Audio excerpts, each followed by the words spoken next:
Advocate PM Suresh Babu, എന്തുകൊണ്ടാണ് ഈ സിസ തോമസിനോട് ഇത്ര അസഹിഷ്ണുത നിങ്ങളുടെ സർക്കാരിന്, നിങ്ങളുടെ ഈ സിൻഡിക്കേറ്റിന്? എന്താണ് ഈ സിസ തോമസ് നിങ്ങളുടെ കണ്ണിലെ കരടാകുന്നത്? ഗവർണറോടുള്ള വിരോധം, ചാൻസലറോടുള്ള വിരോധം ഡോക്ടർ സിസ തോമസിനോട് തീർക്കുകയായിരുന്നോ ഇടത് സിൻഡിക്കേറ്റ് അംഗങ്ങൾ?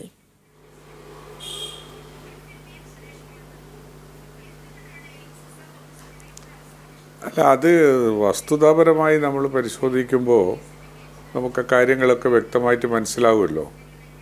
ഡോക്ടർ സിസ തോമസ് ഒരു അധ്യാപിക എന്നുള്ള നിലയിൽ വളരെ പേര് കേട്ടിട്ടുള്ള ഒരു ഒരു ഒരു ഗുരുനാഥയാണ്. അതിലൊന്നും നമുക്കാർക്കും ഒരു അഭിപ്രായ വ്യത്യാസം മറ്റൊരു തരത്തിലില്ല. പക്ഷേ കാര്യമായി എന്തായാലും ഒരു കോൺഫ്ലിക്റ്റ് ഓഫ് ഇൻട്രസ്റ്റ് കേരളത്തിൻ്റെ ഉന്നത വിദ്യാഭ്യാസ രംഗത്ത് നിലനിൽക്കുന്നുണ്ട്.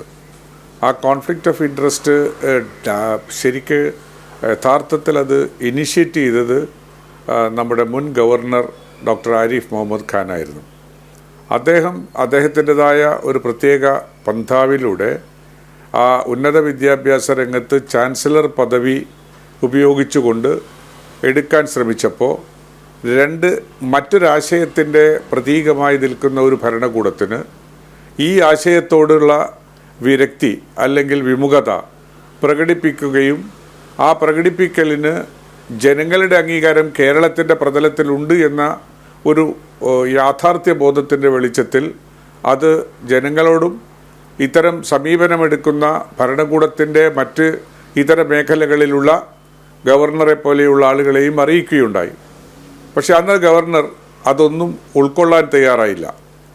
ആ ഉൾക്കൊള്ളാൻ തയ്യാറാകാത്ത ഒരു സാഹചര്യത്തിൽ ഡോക്ടർ സിസ തോമസിനെ ഗവർണർ അവരുടെ ആശയാനുവർത്തികളുടെ പോലെ ഇത്തരങ്ങളിൽ പോസ്റ്റ് ചെയ്യുകയും അത്തരം കാര്യങ്ങൾ ചെയ്യരുത് എന്ന് അവരോട് ഉപദേശിച്ചിട്ട് അതിനെ വെല്ലുവിളിച്ചുകൊണ്ട് അവരതൊക്കെ പോവുകയും അതിൽ കോടതിയിലൊക്കെ പോയി അവർക്ക് വിജയം കിട്ടുകയും ഒക്കെ ചെയ്ത പശ്ചാത്തലത്തിൽ അതുതന്നെയാണ് അവരോടുള്ള സർക്കാരിനോ അല്ലെങ്കിൽ ഇടതുപക്ഷ ഗവൺമെൻറ്റിനോ രാഷ്ട്രീയ പ്രസ്ഥാനങ്ങൾക്കോ ഉള്ള അതൃപ്തി എന്ന് മനസ്സിലാക്കാൻ പഴൂർ പഠിക്കലൊന്നും പോകേണ്ട കാര്യമില്ലല്ലോ. കൃത്യമായ രാഷ്ട്രീയ വിയോജിപ്പാണ്, അതല്ലേ അങ്ങ് പറഞ്ഞു വരുന്നത്?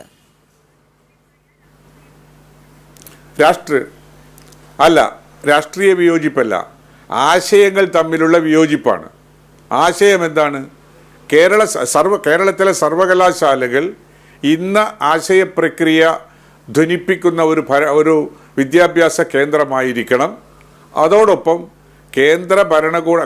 കേരളത്തിൻ്റെ ഭരണകൂടത്തിൻ്റെ ചെയ്തികളെ അതനുസരിച്ച് തന്നെ പ്രതിഫലിപ്പിക്കാൻ കഴിയുന്ന രാഷ്ട്രീയ സാഹചര്യവും ഉണ്ടാകണം.